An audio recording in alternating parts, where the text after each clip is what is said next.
when you are facing times that are very hard. Everybody in this walk, they're in different stages and different challenges of their lives.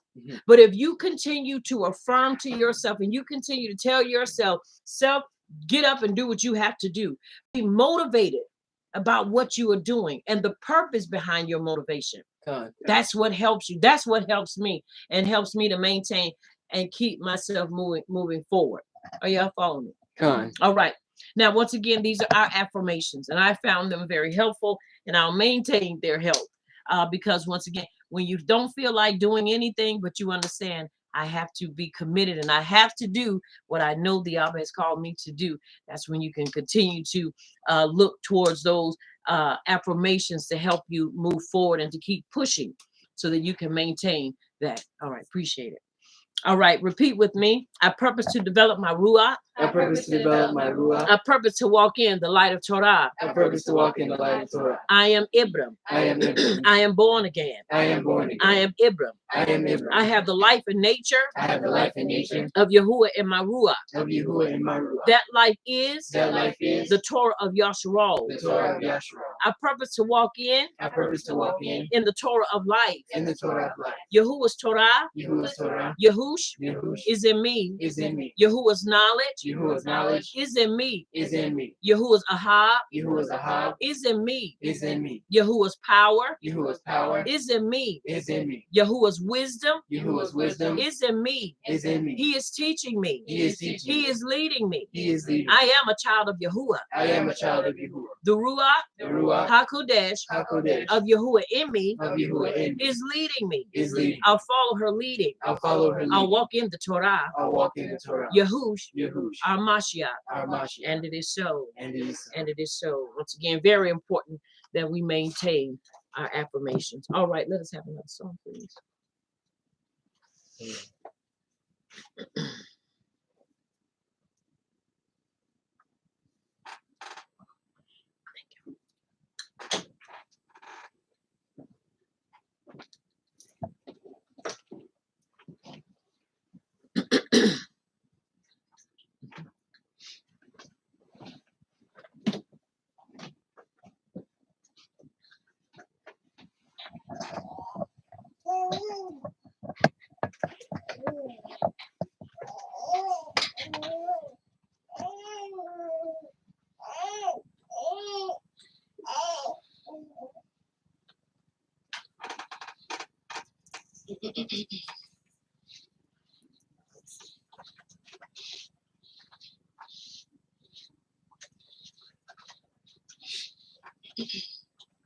Let everything that has breath praise Yahuwah. Let everything that has breath praise Yahuwah. Let everything that has breath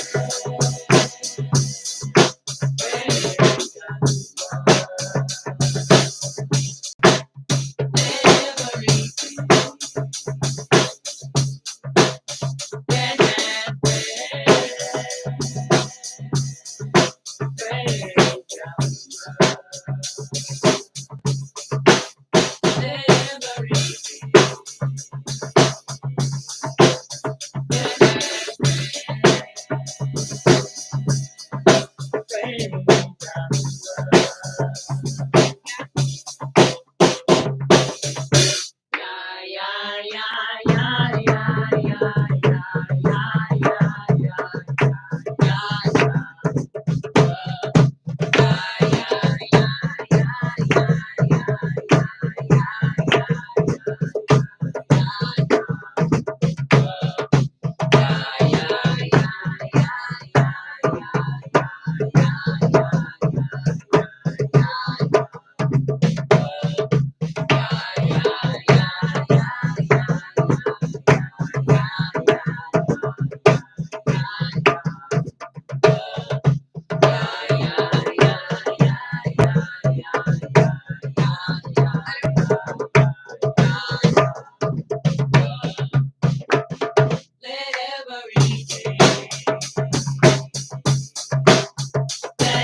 praises to our King. All praises to our King. All praises to our King. Once again, if you're having difficulty staying on, stick with us. Don't quit us. Come back in. We're still here. We'll be here probably for about an hour. So stick with us. Don't quit us. If you don't catch us live, then you can always turn back and watch the replay of it on my page on Facebook. So once again, stick with us, don't quit us, and we truly do apologize for the delays and for the constant in and out.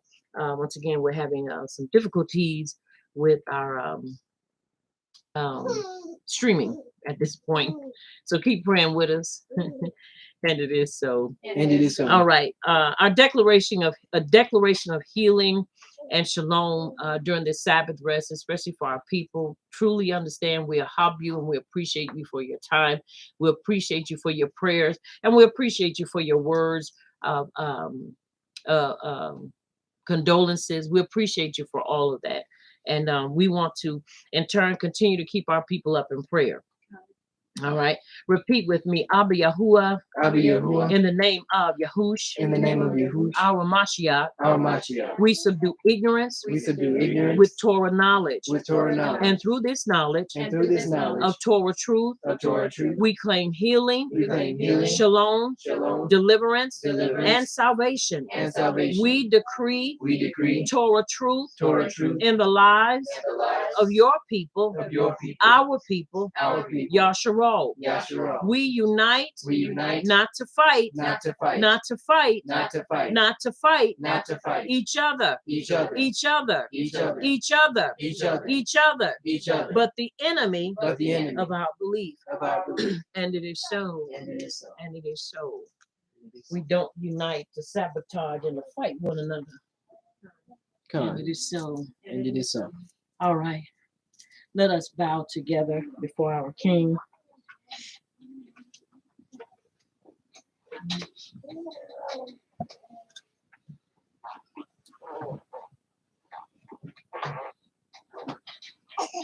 And let us recite this together. May the utterance of my mouth May the utterance of my mouth and the deliberation of my heart and the deliberation of my heart be desirable before you, be desirable. O Yahuwah, O Yahuwah, my rock my rock and my redeemer. and my redeemer. May the utterance of my mouth May the utterance of my mouth and the deliberation of my heart and the deliberation of my heart be desirable before you, be desirable. O before you, Yahuwah, O Yahuwah, my rock my rock and my redeemer. and my redeemer. And it is so. And it is so. And it is so. We have just recited Tehillim 19 and 14. You may be seated in the presence of Abba Yahuwah. Once again, we appreciate you for tuning in with us. Once again, I know it has been a minute since we have been on, but we are here. Pray with us, stick with us, don't quit us. We've had a lot, as I said before, we've had a lot to transpire in the months that have passed. But we do once again appreciate you for your prayers and for your words of encouragement and condolences. We do appreciate that. Please keep them coming. Don't stop praying for us, and please don't stop encouraging us, because you don't know that helps us and strengthens our heart. Once again, we're here because we want to continue what the Abba has given us. I know it's been maybe about a month plus, but we want to continue with unmasking the end time beast. As I've been studying and I've been praying and speaking with the Abba and just asking him for the wisdom and more information to substantiate what we have been talking about. World War III, unmasking the end time beast. It is not popular with our people. It's not popular. And someone would say, why? Because it goes against the grain. You have to understand, once we as a people get something in our hearts and in our minds, it is hard sometimes to shake that thing loose. But I want you to know, if we come with an open heart and we truly come desiring to know the truth, then Abba Yahuwah is going to reveal that truth to us. Remember, he told us in the writings, he would not withhold no great thing from them that love him and walk upright before him. And knowledge of the truth he will not uphold or keep from us, because we want to know the truth. I don't know about you, but I don't want to keep walking in the same thing and believing that I'm safeguarding myself, and in actuality, I am not. So on to Layla, we are going to dive into it, and our topic is unmasking the end time beast, and our subtopic is Abraham's son, and we're talking about his firstborn son versus his promised son. Ishmael, Abraham's first son, or Isaac, his promised son. Now, someone may ask, why is that important? It is very important. And the reason it is very important for us to understand this, because you must understand Ishmael represents the Arab, the Muslim nation. Are y'all following me? It is important that we understand this. So important that we've got to be willing, watch this, to trade tradition for truth. You got to be willing to trade tradition for truth. Now, with that being said, once again, we have a lot of people, got to understand, you have a lot of people, mindset is, well, because Ishmael was his son, does he not get a portion? He does, but he does not get the main portion. He does not get the inheritance of Isaac. Isaac is the promise. Isaac is the son that Abba Yahuwah promised. Ishmael is the son of the flesh. Are y'all following me? All right. Now, we're going to see that in the writings. Let's look at this first. We're going to read this, and then we're going to go into the writings. In Bereshit chapter 25, verse 5. I'm going to get up close with y'all. Now, Ishmael is Abraham's legal first son, born through his Egyptian slave, Hagar, who became his second wife. This is the first surrogate birth in the writings. Since Sarah could not conceive, she gives Abraham, her handmaid, to have the conception through Ishmael. Conception through Ishmael. Now, it's important that we understand, once again, that this was something that Sarah did. Now, technically in the Torah, the birthright means a double portion of a father's estate belonging to the eldest son. That's what it means. But let's read further so we can get an understanding. In this case, even though Ishmael is the eldest, but he cannot receive the birthright because he is not from the first principal wife. The writings tell us that Abraham gave all he had to Isaac, but that does not mean Ishmael did not receive anything. He did receive, but he did not receive the full inheritance. Are you hearing me? He didn't receive that. Bereshit 25 and 5 says, and Abraham gave all that he had to who? Isaac. He gave it all to Isaac. So you have to understand, and this is not after he died. This was while he was still yet alive. Fully conscious, full aware of what he was doing and what his responsibility was to the what? Promised son. Are y'all following me? That's very important for us to understand. Now, even though Sarah gave birth to Isaac after Ishmael, because she was the first wife, her son would be treated almost as if he was born first, because he is the promised son. Are y'all following me? There's a lot that's going to follow with this. Now, even in the Quran agrees that the promised son was Isaac. Now, we're going to find out, y'all, you can say a many of things, but your actions, if they don't line up, it means that you don't accept it. Right. So there is a lack of acceptance here, even though they speak and say that it is valid. Now, in Surah 11 and 71, his wife was standing, and she laughed when he gave her the great news about Isaac, and after Isaac, Yaakov. Ishmael had 12 sons. The Arabs are descendants of Ishmael. Are y'all following me? They are the descendants. From Ishmael are descended the 12 tribes of the Arabs. And from Yaakov, we get the 12 tribes of Yasharal. This is important, even though many times people do not want to accept that. Many times we have taken and we have just disregarded, and actually because information, a lack of information, has kept us in the dark concerning these things. So we just take it as he was born and that's it. There is no more relevance to that. But y'all, it is a lot of relevance to that. It's very important that we understand the Arabs, and we understand they are our cousins, but there is a hatred that they have for us because of the inheritance. That's right. Because of the inheritance. Now, this naturally leads to a grudge because Ishmael is seen as lesser, even though Yahuwah blessed him with much wealth, and we can see his descendants are wealthy to Yam and have plenty of oil and mineral wealth. But once again, it is unacceptable. And let us see why, because we're going to look at the characteristics of Ishmael. In Bereshit chapter 16 and verse 12. And y'all, you must understand, even things I've been seeing put up, even in the time we live in, now people are trying to do a role reversal. They're trying to say, as we bring out the truth about the Arabs, the Muslim nation, and we bring these things out, that now we are being the ones that are promoting hate. Y'all, we're telling the truth. Right. There is nothing but truth in this. And I'm going to show you y'all some things that is going to be disturbing, but I'm praying that my time will I will have the time to bring the things that I want to bring out to you. Now, you got to understand, once again, their hatred towards us has caused them to be malicious and even violent towards us as a people. Are you hearing me?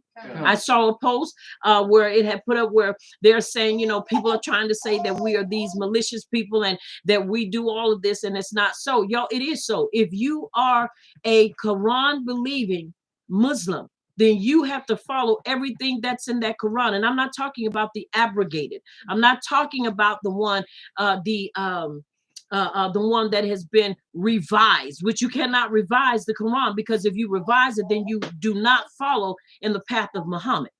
God. And so the moment you break that, you are not following in the path of Muhammad. Muhammad had some ways about him, and I don't want to get ahead of myself, that truly help us to understand why the Muslims are the way that they are. And now at the same time, you got to understand, he is a descendant from Ishmael's people. He is a descendant from his sons. So it's important that we understand this. All right. Once again, I don't want to go too fast. Now, Bereshit chapter 16, verse 12, and it reads, and he will be a what? Bereshit 16 and 12.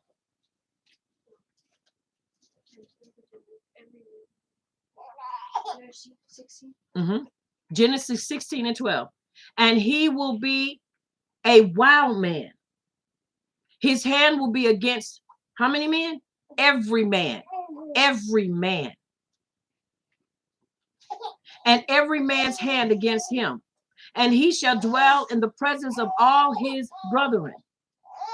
So it is already showing us these things that are to be and that are even now. Is everybody there? Oh. Yeah, we got to do something about that. All right. Ishmael is wild, rampant, cannot be in bondage to other men.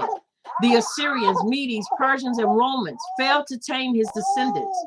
He is a hunter and a wild man, out of control, robbing and pillaging people and feeling he has a God-given right to do so.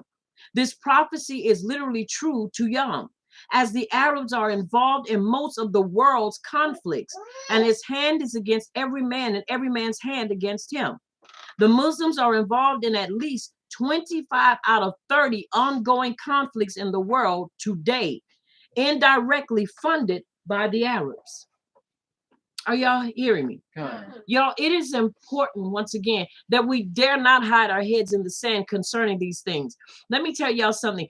Many times, once again, because of our teachings and even history, because history has hid a lot of things. I like to how one brother put it. They like to romanticize about it, make it glamorous, the past with them. Y'all, it is nothing glamorous about it. And believe it or not, 95% of the structure we live by has been created from a Muslim foundation. Even from currency, how the money is created, everything on there. So we must understand, y'all, these end times, you need to get the Roman Catholicism and Rome out your head, because Rome cannot stand up against the Islamic nation.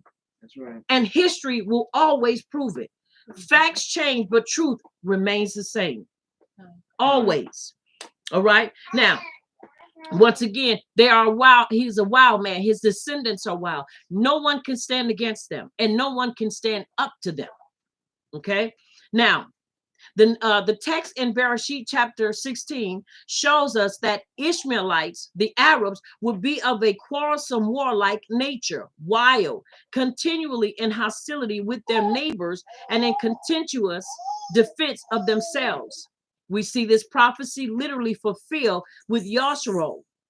beginning to realize the problems that Israel or Yashua faces with the suicide bombings, because the suicide bombings have come to the West. And they said, as they wrote back in 2003, y'all, we see this. This is not something being placated. This is not something being lied or falsified. You see these things, and they are more prevalent, and they're becoming more prevalent day by day. So it's important that we go back and take another look at history and see where the holes are, to see where the gaps are, to see what has been removed and what has been falsified. Because until we do that, we will continue on that path of ignorance concerning who our real enemy, who our real enemies are and how close they are to us. That's important. All right. Now let's look at it. They were coming to the UK also. Russia is already facing problems with suicide bombers, and Iraq is seeing daily deaths as a result of actions of radical Muslims out to kill and destroy. And I want to stop right there and take a pause break. When we say radical, or when you say terrorist, let me tell you something, y'all. These people are not being radical. They are trying to be great Muslims according to the Quran. It's just like someone would say, we're being radical because we keep the Sabbath.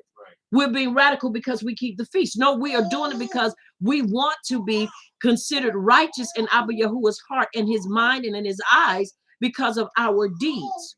This is the same thing Muslims want to do. They want to be counted as righteous concerning the Quran and in the eyes of Allah. So they're going to do whatever they have to do. So we can't just say, well, it's just a handful of people. No, anybody that is calling themselves a Muslim. And I know many people are not going to like this, and that's fine, but the truth has to be told. You have to follow the Quran, or you're not really a Muslim. That's important. You just like everybody has a code of conduct and has something they live by. We live by the Torah, and you got to understand the Torah is not just the first covenant, but it also entails a renewed covenant with Yahush involved in it. Right. That's important. So once again, you cannot separate that, and neither can we say this is just a handful of fanatics. No, this is what Islam is built upon, the Quran. And the Quran gives instructions about beheading, suicide bombings, all of those things, y'all.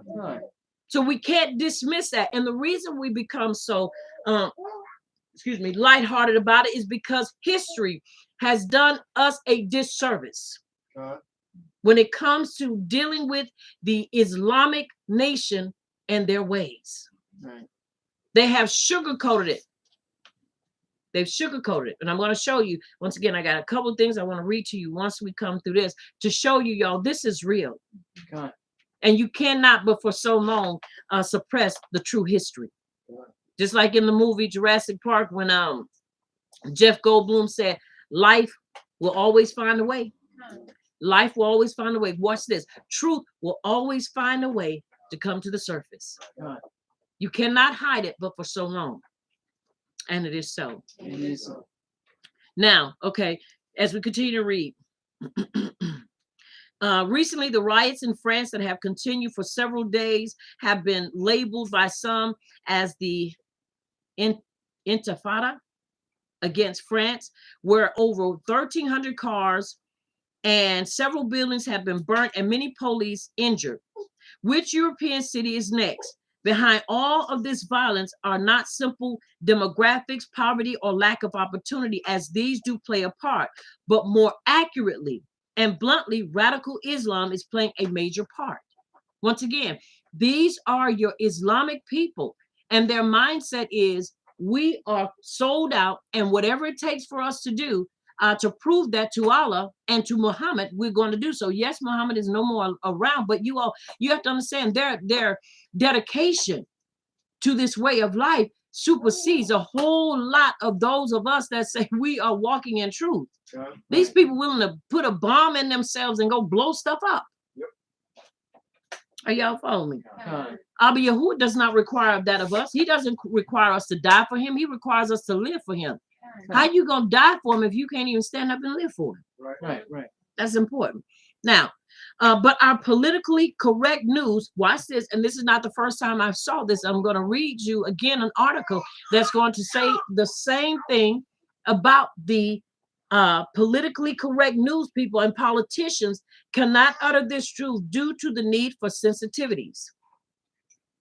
In other words, when you have alliances and you understand treaties and you understand where you get certain material from, you're not going to say but so much, Right. because you don't want to break that alliance or mess up that relationship. And so they're not going to say but so much. And the rest, if you don't know, you won't know. Okay. All right. Now, the golden truth that the poor people in Pakistan, India, and China, and that includes Muslims, do not go burning cars and buildings because of lack of opportunity. This has been another thing that has been a lie. Most of the time they say, well, when people riot, well, they're rioting because, you know, this or because of or that. When people riot and have had their full, it is because they have reached a point that they're tired of talking. And so the only thing they can revert to is violence and the destruction of property. Well, you got to understand, this is their way of sending a message, regardless if you're listening or not. Right.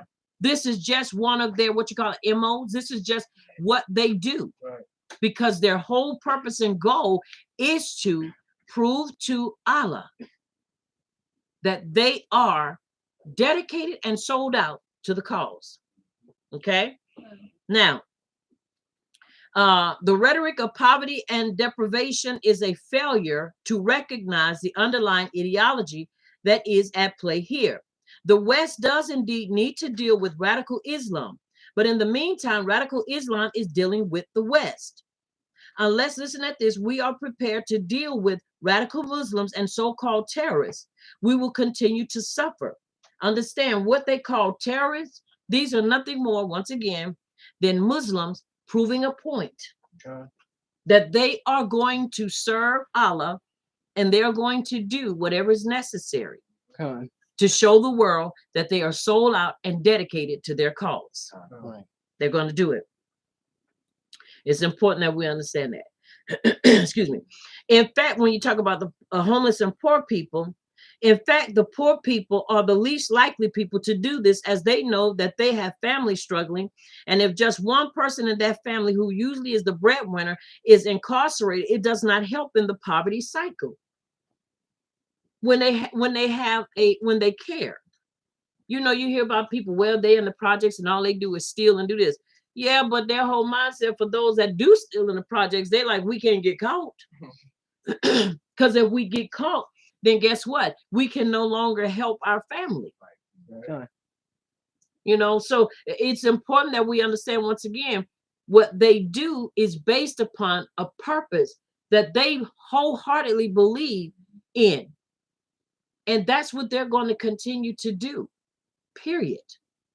Okay? All right. Poor people simply need opportunity to develop themselves and only ask for a fair shot at life. This also shows many Muslims are not rioters and do respect limits and have been brought up respectfully to obey the law.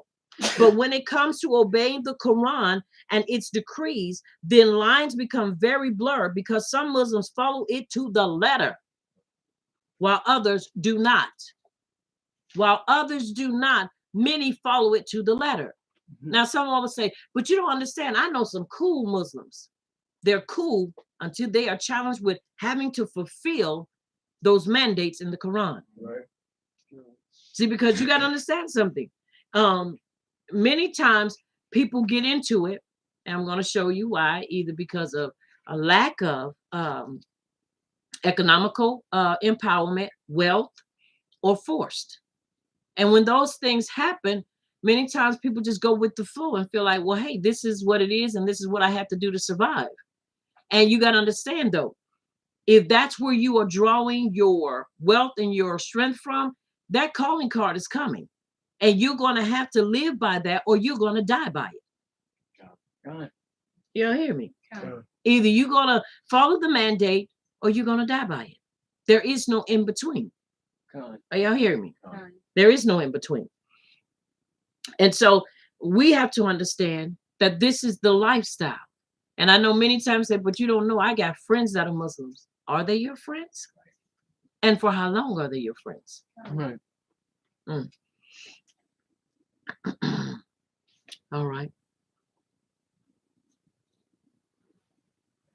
The ones who do follow it literally have enacted things against humanity. That is bombings, suicide bombings, etc.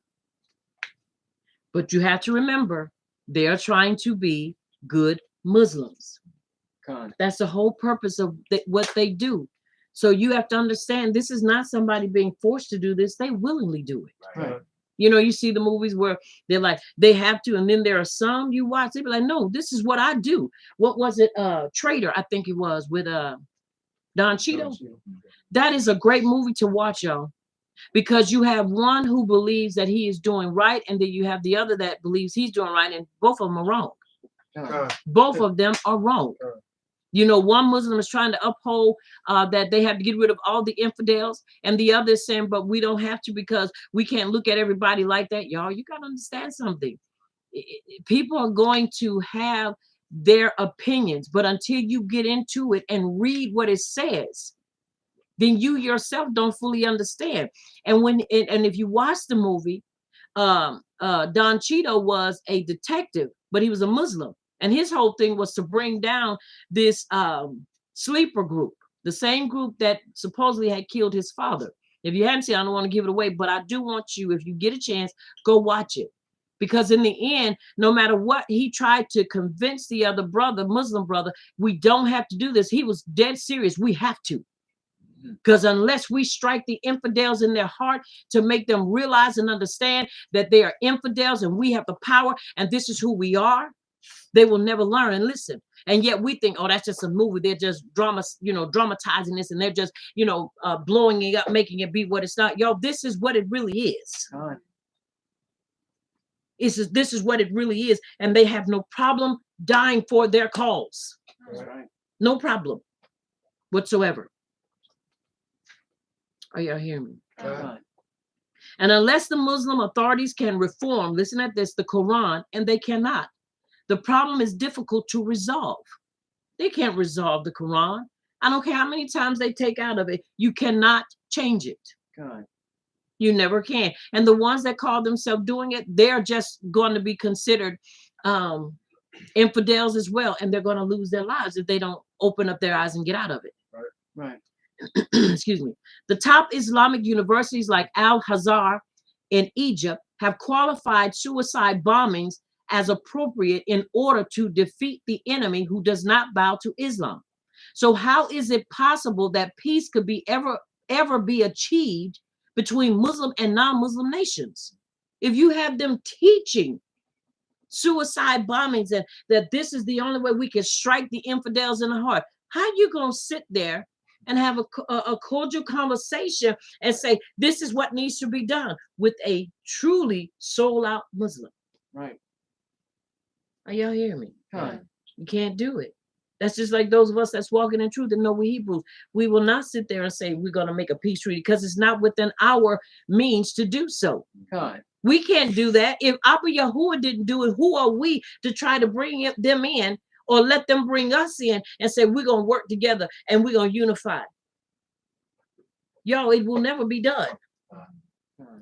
Y'all hear me? It will never be done, so we can't fool ourselves. All right. Now, we're going to read some more of this, and then I'm going to read, once again, a couple other things to you. The French have been here before, and this is not new, but old.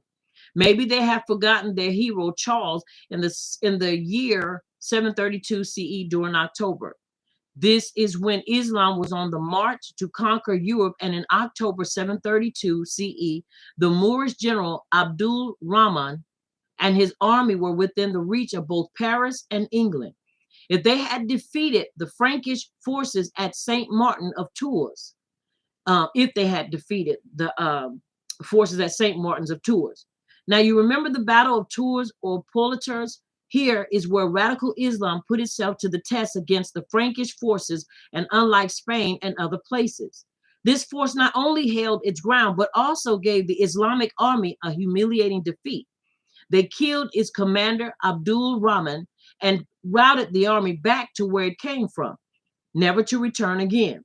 Abdul Rahman led an infantry of 60,000 to 400,000 soldiers across the Western Pyrenees toward the Lorry River. They were met outside the city of Tours by Charles Marteau, known as the Hammer, and his much smaller force of around 15 to 75,000 men. Marteau gathered his forces directly in the path of the oncoming Muslim army and prepared to defeat themselves by using a phalanx style of combat. The invading Muslims rushed forward, relying on the slashing tactics and overwhelming number of horsemen that had brought them victories in the past. However, the French army, composed of foot soldiers armed with only with swords, shields, axes, and javelins and daggers, was well trained. Despite the effectiveness of the Muslim army in previous battles, the terrain caused them a disadvantage. Their strength lied within their cavalry armed with large swords and lances, which along with their baggage mules limited their mobility. The French army displayed great ardency in withstanding the ferocious attack. It was one of the rare times in the Middle Ages when infantry held its ground against a mounted attack. The exact length of the battle is undetermined. Arab sources claim that it was a 2-day battle, whereas Christian sources hold that the fight clamored on for 7 days.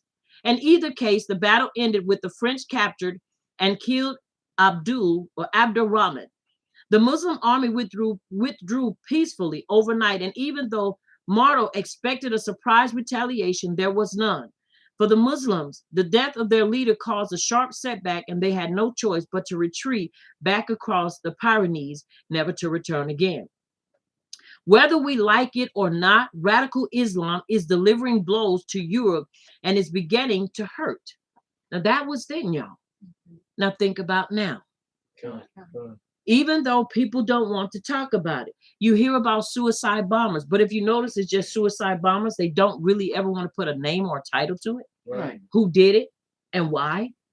We already know why. Are y'all following me? Right. Now, Yahuwah has allowed this judgment to come upon us due to our lackluster attitude, lackluster attitude, and lack of respect and zeal for Yahuwah, and the intentional removal of Yahuwah from our society. The bottom line is this for Europe: repent and return to your first love, to the Master Yahuwah, the Master, and stop appeasing radical Islam. Unless we are willing to defeat this aggression, we can fall, and so some hard choices have to be made in order to defeat this ideology and survive. Sure. Y'all, it's important. I want to finish reading this, and then, like I said, we're going to go into another part that I want to read you all. Rabbi Onkelos, I think his name is Onkelos, calls Ishmael and his progeny a wild ass among men. You know what a wild ass is? Yes. What is it? Wild, untamed donkey. An untamed donkey. An untamed donkey. They're untamable. They can't be tamed, y'all. No matter what, they cannot be tamed. Are y'all following? I know, look, and I know many times people don't want to hear that, because it's like, well, you know, we can't accept that because we've been taught all our lives that it's Europe. That's fine, but you better change, because Europe ain't got nothing to do with it. Now, anytime you hear people say, and this is in a book, and like I said, I'm going to read this book to you, an excerpt, and then I'm going to read you another page, and it's an excerpt from a book. Y'all, anytime you hear that the Islamic people have done worse to our people than the Western people, yo, you know that's something. Because some of the stuff that our people faced at the hands of the Europeans, the colonizers, you start thinking, what worse can you do? Right. To have women that were repeatedly having surgery and cut on and then sewed up with silver thread and then torn up. To have men that were sodomized in front of their families, their sons and their wives. To have women have babies torn out of them. What worse can a person do to you than those things? Are y'all following me? God. But yet, it is stated that they have done worse. And so, y'all, it is important that we no longer hide our head in the sand and act like these things don't exist, because they do exist. God. But because of history, once again, history has destroyed the truth behind many of things. And it's always us as a people that are the last to know, because sometimes we get so comfortable in what has been presented to us as truth, we don't ever stop to question, why does it always seem so lopsided? Right. Why does it always seem that, we are the only people that when it comes down to justice can never get it? Right. Fruitful. We just go on with the flow. We just get along, and what is it? Be along and get along? Go along, get along. Go along and get along. And y'all, that is the type of attitude that will constantly keep us in bondage, mentally, economically, socially. It will constantly keep us in bondage. God. Because we will continue to accept things that are not acceptable. Until we challenge what has been accepted or has been promoted as the norm, we will continue to walk in circles. Mm-hmm. And I know people may say, but Aaliyah, you sounding, radical because you're coming against these people. And just because somebody said, I'm going off of history and I'm going off of the writings. Exactly. God. Europe does not fit any place in the writings. God. Roman Catholicism does not fit in there. The Romans do not fit in there. Right. And yet we still try to force them in, like a person that wears a size 12 trying to wear a size 7. Have y'all ever seen that commercial with Shaq and a young lady, and she in his big old 17 or 15 size shoe? And he got them little old bitty size 7. He had to cut the sides out. He had to cut the front out. He ain't had no shoe on. He just had some material that he had cut so he could put his foot through it. It no longer remained a shoe. And that's what we have done over the generations. We have put our feet in things, or we have accepted things that we know are not functional and they don't fit.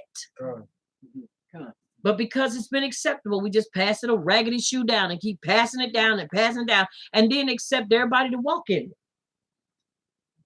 Are y'all following me? God. I don't want to walk in no raggedy shoe. I don't want to walk in a shoe that had to be destroyed in order for it to fit. Where we had to compromise in order for it to fit. Are y'all following me? God. I guess I know it's not popular. And I don't mean it to be popular, but I mean for it to be the truth. God. All right. Now, continually engaged in fighting with his neighbors, they with him in their own defense. And as such, the Arabs, his posterity, always have been and still are given to raping and plunder, harassing their neighbors by continued excursions and robberies, and pillaging passengers of all nations, which they think they have a right to do. Their father Ishmael being turned out into the plains and deserts. Their mindset, this is who they are. And no matter how we tried to sugarcoat it and say, oh no, that's not it, watch the news. The real news. Y'all want to find out stuff? Watch Vice TV on YouTube. They have all kinds of stuff come through there. You ain't gonna really find it on CNN and NBC. You got to go to the ones that they don't consider news. Right. Then they're gonna tell you the truth. Oh, y'all follow me? God. That's where you find it at. Now, the Arabs are wild and fierce. Muhammad built the religion of Islam through the power of the sword. That's why you see, it's not the sword. What's it called again? Scimitar. The scimitar, and you'll see the crescent star or the moon. When you see that on anything, that says they took it by force. Whenever you see the scimitar on a symbol and you see the star, y'all, that means that they went in and took it by force. You either accept it or you die. Why do you think the majority of the people over in Africa are Muslim? Why? It was forced upon them. And it's still being forced upon them. And many of our people today. Right. And we don't recognize that as being forced until they start beheading folk. Right. Surah, which is out of the Quran, 22 and 39. To those against whom war is made, permission is given to fight because they are wronged. And verily, God is most powerful for their aid. This is in Surah 22 and 39 from the Quran. That's saying, give them some, roses and, a glass of wine, and let's have dinner and let's come together. What is that saying? To fight.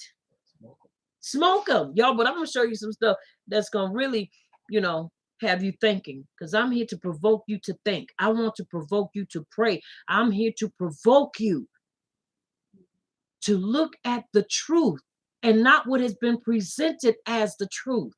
God. Are y'all following me? God. That's so important. Listen, early Muslims were weak and only thought if they had to, until Muhammad migrated to Medina and built a small army of followers, who then started to rob and pillage wealthy Quraysh caravans to quickly build up their wealth. The first raid is a well-remembered one that took place in Nala, where Muhammad's followers murdered the leader of the caravan, taking the cargo for themselves. This became a regular pastime for Muslim bandits, who gave Muhammad 20% of the booty from each raid. This is recorded in the authentic biography of Muhammad by Ibn Ishaq. And I'm going to stop there. I'm going to stop right there, because I want to read you something from another place. Okay? God. I want to read you something. We're going to stop right there. No. Let me finish that thought, and then we will, because I want you to see the raid. Sure. The raid on Nakla, account in the life of Muhammad by Ibn Ishaq by a Gulaman, pages 286, 287. And I want to get this book. The apostle sent Abdullah b. Yash, Rahab al-Saida, and Rahab on his return from the first Badr, B-A-D-R, Badr. He sent with him 8 immigrants without any of the Ansar. He wrote for him a letter and ordered him not to look at it until he had journeyed for 2 days, and to do what he was ordered to do, but not to put pressure on any of his companions. Now, once again, this is from the life of Muhammad. Okay? And this is concerning the raid. When Abdullah had traveled for 2 days, he opened the letter, looked into it, and this is what it said. When you have read this letter of mine, proceed until you reach Nakla, between Mecca and Al-Taif. Lie in wait there for Quraysh, and find out for us what they are doing. Having read the letter, he said to hear is to obey. Having read the letter, he said to hear is to obey. A caravan of Quraysh carrying dry raisins and leather and other merchandise of Quraysh passed by them. Amur, you said who? Quraysh, okay, Quraysh. Allah Hadram, Uthman B. Abdullah al-Mughra, and his brother Nafal, the Makhuzmites, and al-Hakam, Kaysan, freedmen of Ishmael, al-Mughra, or Mughar, being among them. Then the caravan saw them. They were afraid of them, because they had camped near them. Akashah, who had shaved his head, looked down on them, and they saw him and felt safe. They are pilgrims. You have nothing to fear from them. The raiders took counsel among themselves, for this was the last day of Rahab. And they said, if you leave them alone tonight, they will get into the sacred area and will be safe from you. And if you kill them, you will kill them in the sacred month. So they were hesitant and feared to attack them. Then they encouraged each other and decided to kill as many as they could of them and take what they have. Waqid shot arm be al-Hidram with an arrow and killed him. And Uthman and al-Hakam surrendered. Nafal escaped and eluded them. Abdullah and his companions took the caravan and the 2 prisoners and came to Medina with them. One Abdullah's family mentioned that he said to his companions, a fifth of what we have belongs to the apostle. Now, we always say, oh, they won't, in prayer, they won't bother. That's a lie. These people were in a sacred time. And they thought that because of that, even though they saw the raiders, that the raiders wouldn't attack them. But they did the opposite. Why? Because who were they obeying? Allah. And who was the messenger? Muhammad. Because he told them to do what? He sent them there to do what? To raid them and to see what they had and to take what they had, right? God. Now, y'all, with that being said, there is no honor among them, among themselves. God. Whatever they need, whatever they want, they will take it, and they don't have a problem. God. And the following points are brought out. This is the points. We're going to bring these 5 points out, and then we're going to go into the article that I want to read to you. The Muslims pretended to be pilgrims. So that was a lie, right? Yeah. They set up and waited. The Muslim tricked the Quraysh into thinking they are religious. The Muslims attacked during a sacred month when it was forbidden to fight, but yet they did it. Muhammad told them to only open the letter near the time for fear of dissension. So he told them, don't open it up till you get there and it's to be done. This is exactly how the radical Muslims, Al-Qaeda and company, are avoiding authorities today. They are not told about missions until a couple of days before they happen. That way, they do not know anything to gossip around, or if any get caught to confess about. This was Muhammad's move, and it was very smart. Y'all remember also in the movie Trader, if y'all recall, when they went and got all those sleepers, all those people that were supposed to be a part of the going, and they were sending them out to places to go and bomb, but they didn't tell them where to go till the day they had to go. Right. And he put them all on one bus. And they fool self gonna still stand there and say, it ain't funny, but they gonna still stand up there, and he gonna do it, and everybody looking like, we the same as you. What you gonna kill us for? Right. But everybody on the bus died because they were supposed to be sent out. And what did he do? He went and he switched the orders. He put everybody on one bus because he was supposed to send them out to different places, because this was going to be an all-out attack, and this was supposed to hit the heart of America. God. But he was a sleeper, and he was in there. Y'all, now let me tell you something. The number one thing that was wrong with that movie is there's no way Don Cheadle would have been able to do that. You know why? They don't trust nobody, not even themselves. Right. They don't trust their own people. So there is no way that he would have been able to get there, unplug the computer, and he like, what's wrong with the computer? Looking under there and saying no, because they are serious about what they do. But they make you believe that they are these innocent, docile, ignorant people that don't believe, that somebody may try to stop what we're doing. And he trusted him, and he got close enough to him. But no matter how close they get, y'all, for yourself, ain't but so close you're gonna get to them. Right. Are y'all hearing me? Even what's it called? Not The Siege. Was it The Siege with Yes. Denzel Washington? Y'all, these are a lot of movies, but the way they portray the Muslims, that they're these ignorant people that you could talk down. You ain't, while you sitting up there talking, they didn't blow you up, and probably 4 or 5 other people. No negotiation. Are y'all following me? No negotiation. So these are things, y'all, you have to understand. And once again, I know that people are not going to like it, but it's the truth.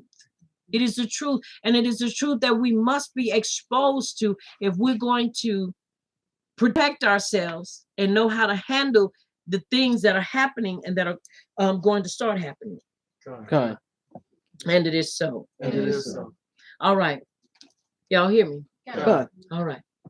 Now, I want to read you. We're going to read the beheadings, but I want to read that last. I want to read something more to help you to understand why we are in the situation we're in and why we deal with information the way we deal with it.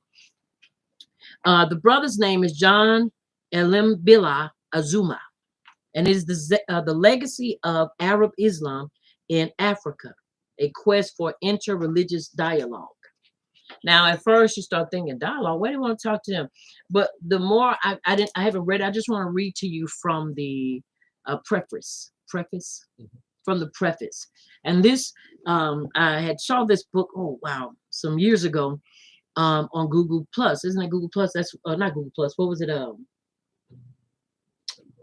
Google Plus, where they had all the sites and stuff till they shut it down. Yeah. Google Plus, y'all. You used to get some great information when people weren't being dumb.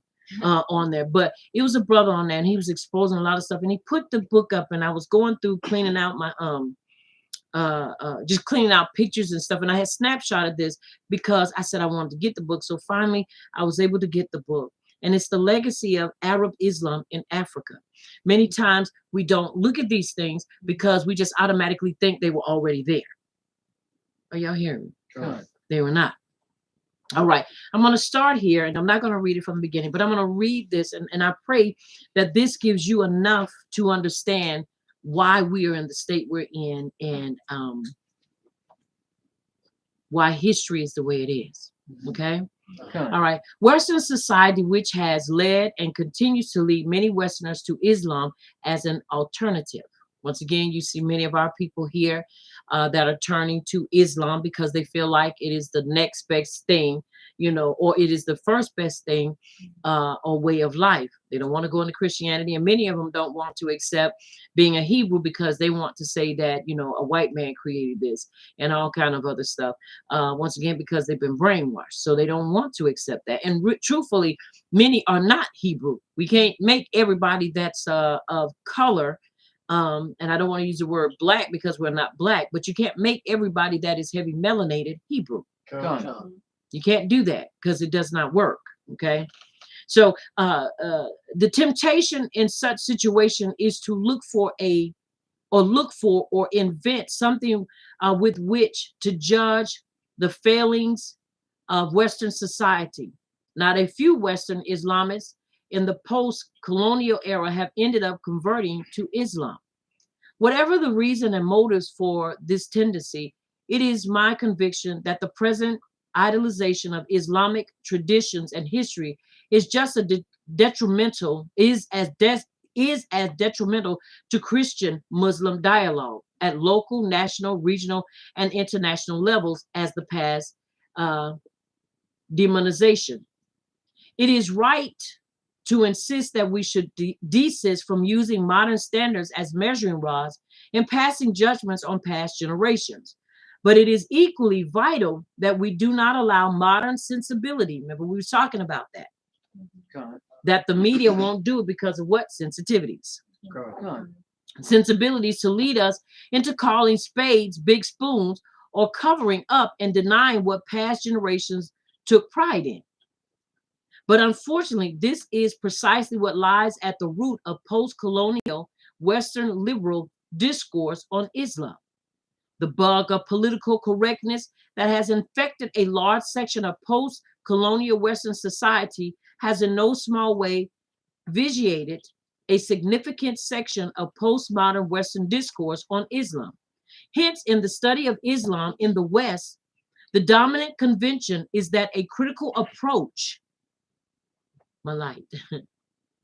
is reserved for the Christian past, but forbidden for the Muslim past. Did y'all hear that? All right. In this way, some Western scholars have allowed memories and guilt of their own histories to affect their invaluable discourse of other histories, which in turn has compromised interfaith relation at various localities, as this work will show from the African context.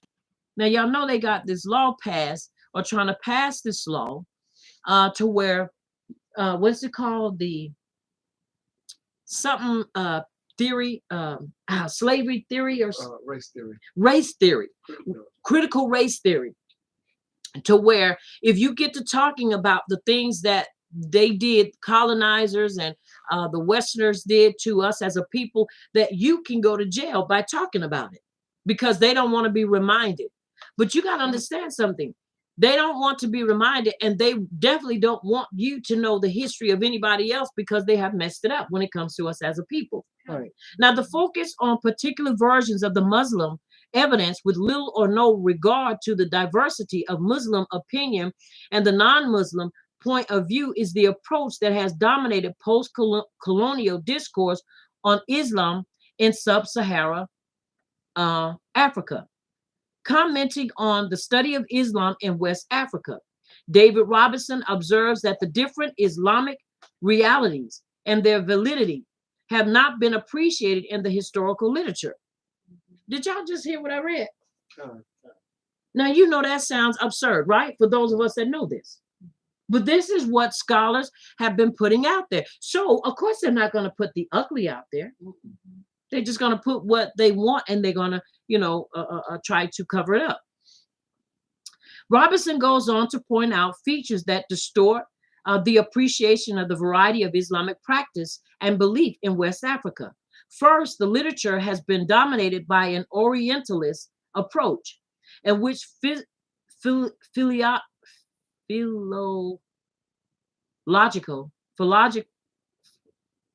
philological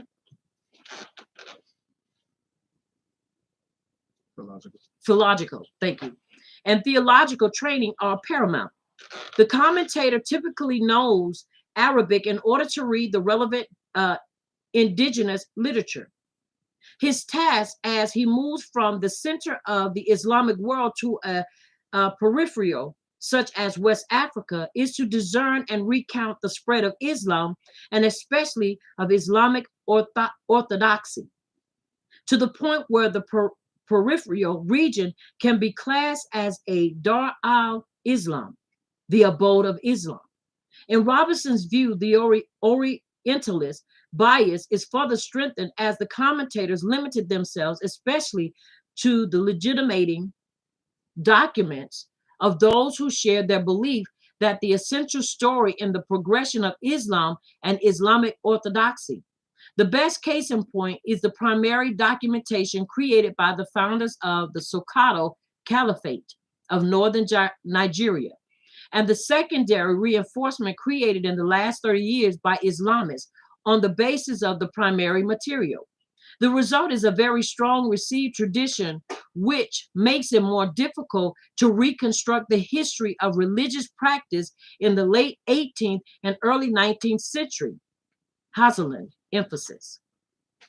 Thus, we have a situation of Western scholarship not only constructing the history of Islam in West Africa from particular versions of the Muslim evidence, but even more crucially, taking sides with the proponents and vilifying opposing Muslim and non-Muslim versions. Do y'all understand what I'm reading? Y'all understand what I'm reading? Are you sure? Okay. Remember when I told you they're trying to, when we bring out certain things, vilify us as a people and saying that we are making them look bad and we're just trying to make them be the monsters? You can't make a monster. If a monster's a monster, he's just a monster or she a monster. You can't take away from that. Are you following me? Or add to it. If you are a killer, you are a killer. Period. But everybody understands what I'm reading. All right. On this procedure, Muslims in Africa are categorized into learned and veno scholars, more orthodox and less orthodox, with representatives of the militant jihad traditions lauded and placed above representatives of the pacifist and peaceful tradition.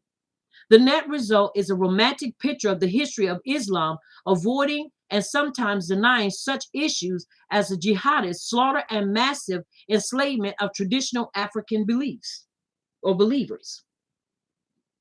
Y'all understand that? All right. On the basis of the distorted history, contemporary African Muslims in general and Islamic radicals in particular have come to regard and hanker for the militant jihadist tradition as the best representation of Islamic orthodoxy in Africa. Are y'all following me? Con. All right. Y'all sure you understand what I'm saying? Con. All right.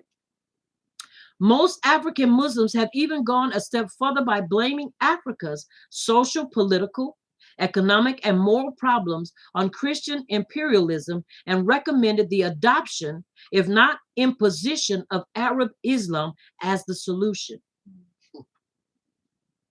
If your context is wrong, then your what will be wrong? Conclusion. Your conclusion will be wrong. Are you hearing me? Con. Muslim radicals have transmogrified these claims and perceptions into religio-political ideologies, which in effect regard native Christians as agents of neocolonialism, reject secularism on the basis that it is a product of the Christian West, and hanker for the reintroduction of the glorious Islamic past. That is the militant jihadist tradition. As long as these romantic perceptions continue to hold sway, the absolute and xenophobic claims of Muslim radicals would continue to gain currency at the popular level. The end result would not just be a predictable wave of Muslim, non-Muslim conflicts, but serious intra-Muslim conflicts. This situation is already gaining ground in the Sudan, Nigeria, and lesser magnitudes in other parts of Africa. Now, I want to read this to you too. All right, I want to read this. This was a very important, I believe, statement. Well, I'm gonna read your statement, but what this work seeks to do is to challenge the romantic perception of glorious Islamic past by examining some important elements of that past from the non-Muslim African perspective. Are y'all following me? Because unless you choose to change where you get your information, your mindset will continually be the same. It's just like if you keep eating junk food, you can't expect to be better and not gain weight. You're gonna gain weight. You're gonna gain unhealthy pounds. It's the same way with our learning. Where are we getting our resources from? Who's at the helm of our learning? One of the things I like, and this is one of the sayings, for those who are unwilling to confront the past will be unable to understand the present and unfit to face the future. I think that is a profound statement.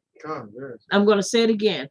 For those who are unwilling to confront the past will be unable to understand the present and unfit to face the future. You can't do it. We can't do it with the mindset. It will be a false context of your own. Exactly.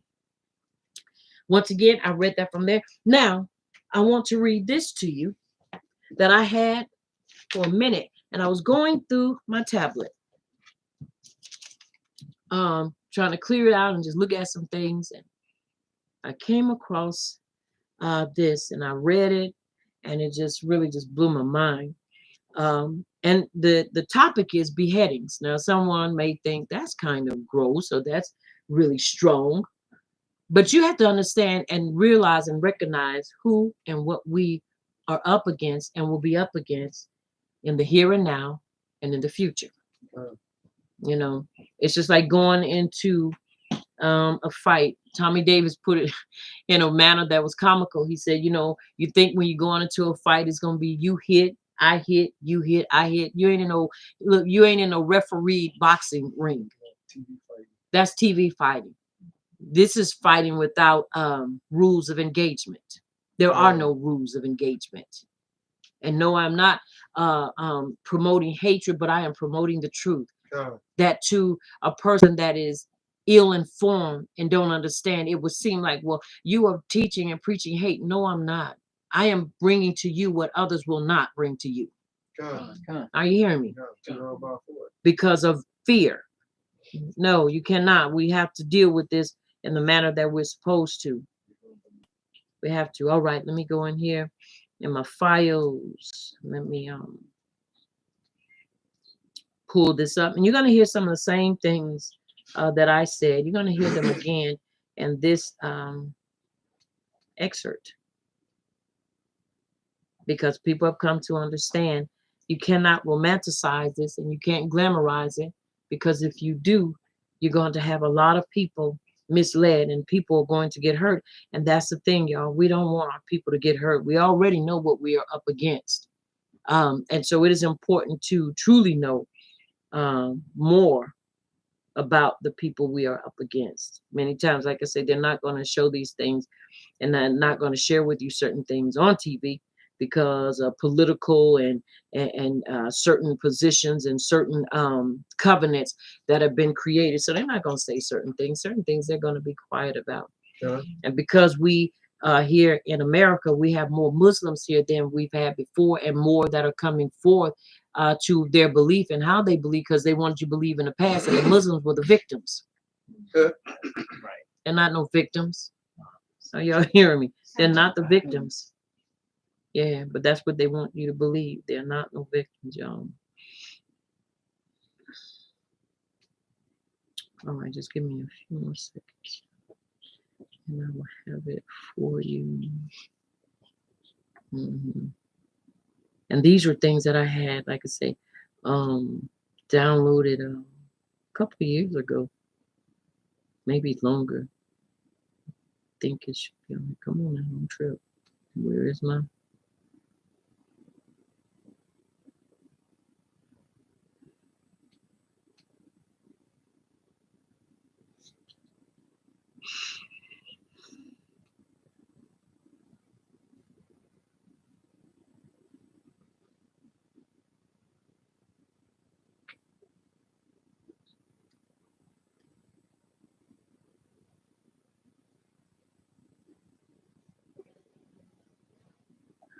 Hold on.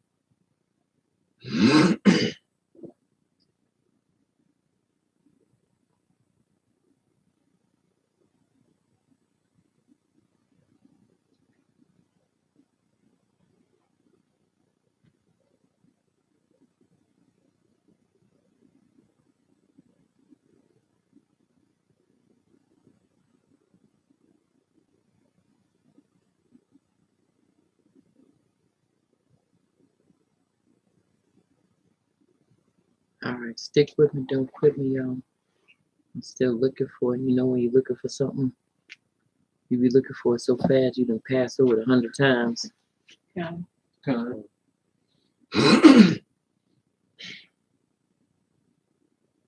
Well, if I may, while you look for that, Mhm. just to kind of touch on one of the things that you said, which everything you said is really key. Part of the romanticization of Islam is again, like I say, where are we getting our information from? And we look to the media, and we even look when you look back years and years ago with I think it was Caesar Romero as they portrayed Lawrence of Arabia, when you look at Raiders of the Lost Ark, and they're fighting in these primarily Muslim, I won't say infested, but these Muslim areas, and these places often and pretty much always touted as places of learning and beautiful art, architecture, all these different things, and it's always about the different things that we could learn about the achievements and the accomplishments. Even when we look at the movie, not Rain of Fire, but the movie, the one that we saw about the Templars, where the man, Kingdom of Heaven. Oh, yeah. And even as you brought out so many times about I think it was King Henry and the oh my gosh, the Muslim, his name, because his name was revered among so many. I know who you're talking about. Yeah, and it's Saladin. Salahadin, and how he was known and not simply just feared, but also revered among many, even of his own, of enemies, because of his honor